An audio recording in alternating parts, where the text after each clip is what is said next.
pero yo quisiera que lo analizáramos ya desde afuera, Mariana, porque esto puede que signifique para algunos que sí hay voluntad, que sí hay ganas de tratar de superar esas diferencias, pero otros sí creen que va a ser muy difícil que se pueda cogobernar y que por el contrario Abelardo de la Espriella va a seguir firme, firme por la patria, firme en gobernar sin el centro democrático, aunque le quedaría muy difícil. Pero yo quisiera conocer la opinión de Diego Pedraza, nuestro analista de pares, quien se conecta también a esta hora para pues entender un poco, ayudarnos a entender un poco esto que está pasando en la derecha colombiana. Diego, ¿cómo escuchó a José Obdulio Gaviria y qué piensa usted de lo que él nos ha aclarado hoy aquí? Hola Paola, hola Mariana, gusto saludarlos. Bueno, Muchas cosas. ahí estuve escuchando al señor José Obdulio. Bueno, José Obdulio primero yo creo que casi que una de las cabezas ideólogas de lo que fue el uribismo pura sangre, un histórico mano derecha de Álvaro Uribe, y él nos está diciendo prácticamente algo que yo me quedo con lo que él dice en su intervención. La primera es los votos en el Congreso por concordancia, y la segunda es que él explica a fondo cómo las figuras sí van entablando, o sea, sí se van a relación por los lados, y él explica eso alrededor de la principal figura que tiene el Centro Democrático en materia visible, que es Andrés Julián Rendón. Entonces, digamos que con lo primero que él habla es que hay una de concordancia en el Congreso. Yo creo que eso es lo primero ante la nueva locura que se ha ido al país político colombiano, que es hablar del uribismo. Yo recuerdo muy bien de que ese término por primera vez se plantea en el momento en el cual hace la negociación para lograr conseguir los votos que pongan a Carlos Hernán Rodríguez como Contralor en 2022. Entonces, no es la primera vez que hay una alianza, y sobre todo yo pienso que esas alianzas, ahí al doctor Gaviria yo creo que le falta es una cosa, y es alianzas vienen con un interés por detrás. Y esas alianzas son temporales, el Congreso es de alianzas temporales, de momentos. No creo que vaya a haber una alianza, o sea, ya tengo entendido que el Centro Democrático estaba listo para rechazar la reforma tributaria de Germán Ávila. No creo que vaya a haber una alianza permanente, son momentos de concordancia, y esos mismos momentos de concordancia o esos mismos momentos puntuales que van ocurriendo, sí terminan también generando, pues, que ahora la opinión y que toda esta masa furiosa del abelardismo, o bueno, no sé si del abelardismo, sino de la gente de Abelardo, esté saliendo a decir que es que Uribe es el que va a implosionar este gobierno porque no le van a dar burocracia. Eso yo creo que ahí también queda un poquito la percepción que deja el doctor Gaviria. Y lo otro que yo veo es que la gente hoy es ya de que la derrota de Abelardo de la Espriella, el triunfo de Uribe y el equivalente entre Abelardo y Uribe y el Centro Democrático fuera el gobierno. Yo me voy a quedar ahí con otra cosa que dijo el doctor Gaviria, y es, uno, Andrés Julián Rendón hoy por hoy es una de las figuras más cercanas a Abelardo de la Espriella en materia regional, junto con la Casa. Y ahí sí vamos a un punto claro, y es que si Andrés Julián Rendón tiene ese nivel, Andrés Julián Rendón es de las pocas personas que se sienta permanentemente con el expresidente Uribe. Entonces, decir prácticamente que ya el Abelardo, la estructura de Abelardo de la Espriella y de Uribe no se van a sentar nunca y no van a hablar, eso es una falacia. Y lo otro que sucede es que, como lo dice el doctor Gaviria, y como se ha venido diciendo en los días anteriores, frente a lo que ocurrió el domingo en el Congreso, el lunes en el Congreso, Gaviria dice ahorita al asesor Carlos Suárez, Carlos Ríos, bueno. Carlos Suárez. A Carlos Suárez se le recomienda dejar de ser asesor de campaña en el momento en que es asesor de gobierno. Y eso es una realidad. Abelardo acaba de llegar al poder, lo va a entrar ahorita en 15 días y él debe entender que no puede gobernar como hizo la campaña, ni puede gobernar con el discurso del outsider permanente, ni puede gobernar de esa manera de que todos los partidos me dan asco, no voy a aceptar estar con ningún partido, no voy a aceptar ningún acuerdo. El Congreso no pueden gobernar como dijo Rodrigo Lara ayer. Es que a nosotros no nos interesa tanto el Congreso porque es que nosotros no vamos a hacer cambios profundos al aparato institucional. Ok, no van a hacer cambios profundos al aparato institucional, ya nos están diciendo, van a gobernar por decreto. Si gobiernan por decreto, el Poder Judicial los va a detener en cualquier momento y el gobierno se va a ir al traste. Y eso es una clara, o sea, este gobierno de la extrema derecha se va al traste y el siguiente gobierno es de extrema izquierda. Entonces, pensar que primero que Uribe y Abelardo no van a poder volverse a sentar, creo que es un absurdo. Pensar que Uribe y Petro ahora son aliados para detener a Abelardo, creo que es otro absurdo. Y también pensar que Abelardo va a poder gobernar bajo la misma dinámica de la campaña, yo sí creo que ahí hay unos errores de comunicación muy fuertes, porque ya no son campaña, ahora son gobierno. Y ahí es donde Abelardo debe entender eso para poder entrar de verdad. Si lo que quiere y lo que tenía era un interés por la famosa Patria Milagro, construir la Patria Milagro, él debe entrar a negociar con la institucionalidad. Si no lo va a hacer, pues yo creo que esto o sea, va a terminar en una debacle del proyecto político de Las Priella y va a volver a resurgir la misma izquierda. Entonces, digamos que yo me quedo como con eso de lo que dijo el doctor Gaviria, más o menos, a grosso modo. Yo ahí quería saber, Diego, por algo que se ha mencionado mucho en redes sociales y es dónde estuvo el vacío o ese error para que, por ejemplo, Honorio Enríquez pues resultara ganador y no Alfredo de Luque. Y mi pregunta va hacia, ¿fue un desacierto o representa un reto el rol de Rodrigo Lara como ministro del Interior y este discurso que venías mencionando tú también de vamos a gobernar a través de decretos y no con el Congreso? ¿Es ahí uno de los puntos débiles que tiene este gobierno electo? Sí, yo creo que el Congreso, desde el momento cero, el Congreso ha sido un punto débil del gobierno de Abelardo de las Priella. ¿Por qué? Porque pues no tenía Congreso con los 4 congresistas de Salvación Nacional, no tenía unas mayorías, sino tenía una bancada. ¿Qué veo yo?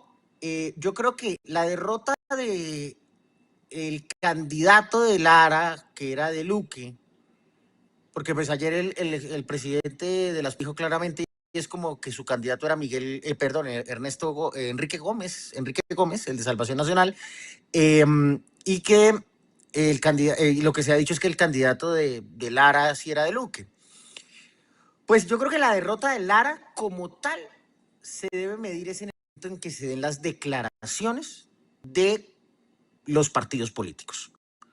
Entonces, si uno mira, es que yo lo que digo es, hablando exclusivamente en el punto 1, que es Honorio Enríquez. Honorio Enríquez, presidente del Congreso de la República. Pero recordemos que en la mesa directiva se escogieron 12 personas. Esas 12 personas, descontando las 2 de oposición, son 10 personas que obedecen a proyectos políticos que están en estos momentos dentro del espectro ideológico tendientes a acercarse a Abelardo de las Priella. Si mañana, por ejemplo, el Partido Conservador, que hoy dijo en la mañana que no había definido su posición frente al gobierno de las Priella, si de mañana o el 5 de agosto, un día antes de que el gobierno del presidente Petro, el Partido Conservador dice nosotros nos vamos a declarar en evidencia, ahí sí yo digo, ojo, porque estos sí ya son de verdad derrotas muy fuertes para el ministro del Interior. Porque él tiene que construir la coalición de gobierno. ¿Qué presidencia del Congreso? Pues perdió la presidencia del Congreso con un partido que hace parte de la coalición de gobierno y que es el único partido que se mantiene, y junto con Cambio Radical, que se mantienen ahí firmes dentro de lo que es la coalición del gobierno. Si tú miras, es el Partido Conservador y el Partido Liberal escogen la mayoría de las partes finales de la mesa directiva tanto de Cámara como de Senado. Donde se le declaran en independencia a Abelardo, ahí sí yo digo, ahí sí hubo una derrota para el gobierno de Abelardo o para la estructura de Abelardo dentro de lo que fue la primera jornada. Y ahí sí ya uno empieza a cuestionar el papel pues, de Rodrigo Lara. Pero digamos que por ahora lo que yo diría es, a ver, esos puntos que llegan y terminan faltando. Creo yo que el hecho de que estén todavía con ese discurso tan bélico entre una parte de la estructura de Abelardo y los partidos políticos está generando esa ruptura. Sí, está generando una ruptura que generó unos votos, han circulado imágenes de quiénes fueron esos senadores, quiénes fueron personajes que no votaron por el candidato por De Luque. No sabemos si es cierto o no. Lo claro acá es que mientras siga golpeando de esa manera a los partidos, mientras los siga agrediendo de esa manera, Abelardo se está exponiendo también a que los partidos vayan en su contra en el Congreso. Y a mí eso es una estrategia bastante errada porque es gobernar 100% a decreto. El hombre ya lo ha dicho, quiere gobernar, quiere trabajar a decreto, pero él debe ir también con el respaldo del Congreso. Si no lo hace, sino que va a ir a gobernar a decreto, el panorama es muy claro.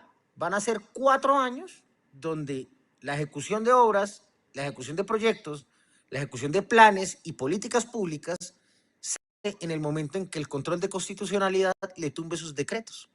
Entonces, Abelardo tiene que entender, o lo que uno debe ver es que el gobierno de las Espriella tiene que entender realmente hacia qué quiere construir.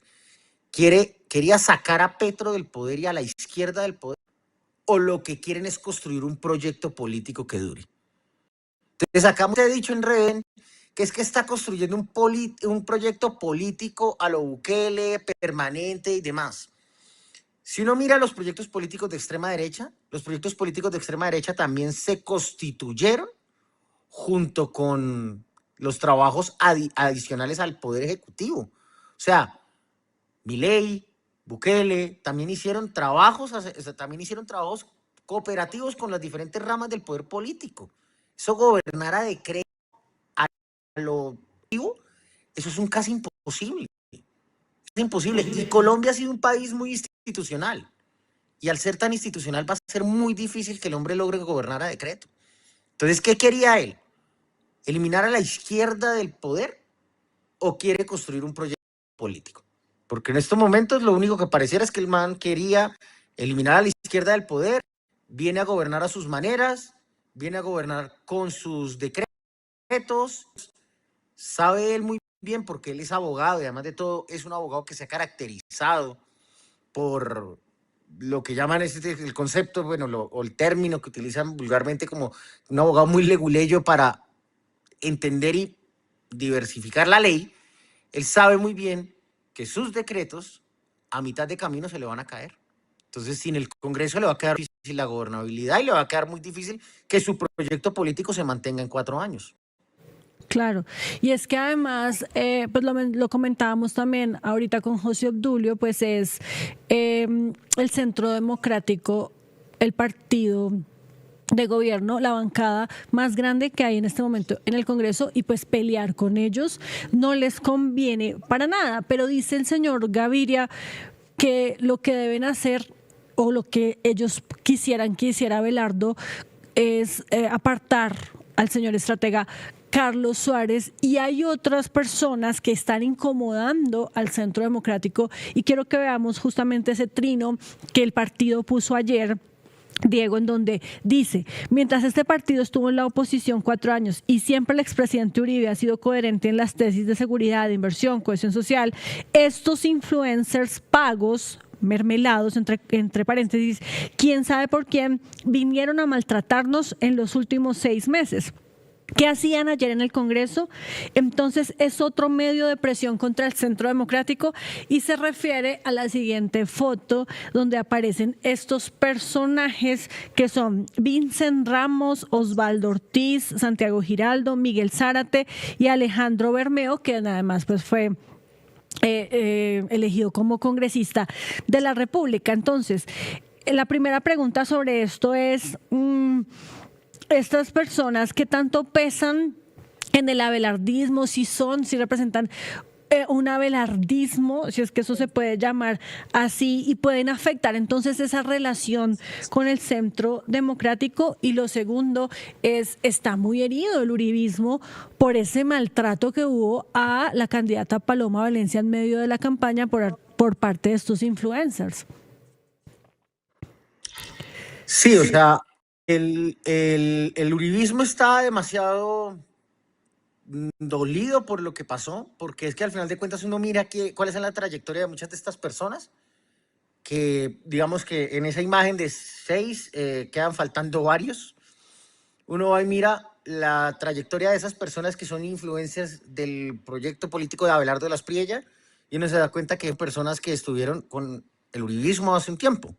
Entonces, es como una traición interna, ¿sí? Es como una traición interna que ellos están sintiendo, o como que sienten que otra vez están traicionando al expresidente Uribe. Y acuérdate, Paola, que después de la supuesta traición de Santos a Uribe, Uribe cogió ese discurso de que a él lo traicionan y que son golpes que le dan siempre, golpes bajos, y todo su equipo cercano, ese círculo primario de Uribe, sí dice como que a Uribe lo traicionan mucho.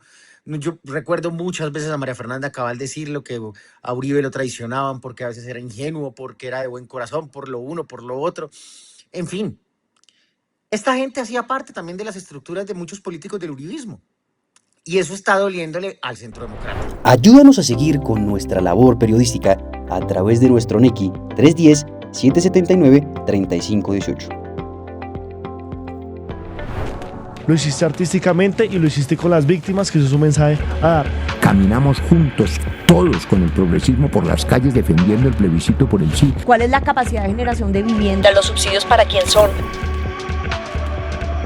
Diciendo que le vamos a quitar los privilegios a los políticos. La política no descansó este fin de semana con estos personajes señalados por corrupción. Sí, señoras, sí, señores, llega la central. Este espacio semanal que hemos concebido para reflexionar sobre asuntos coyunturales. Allí vivía la familia de Pablo Escobar Gaviria.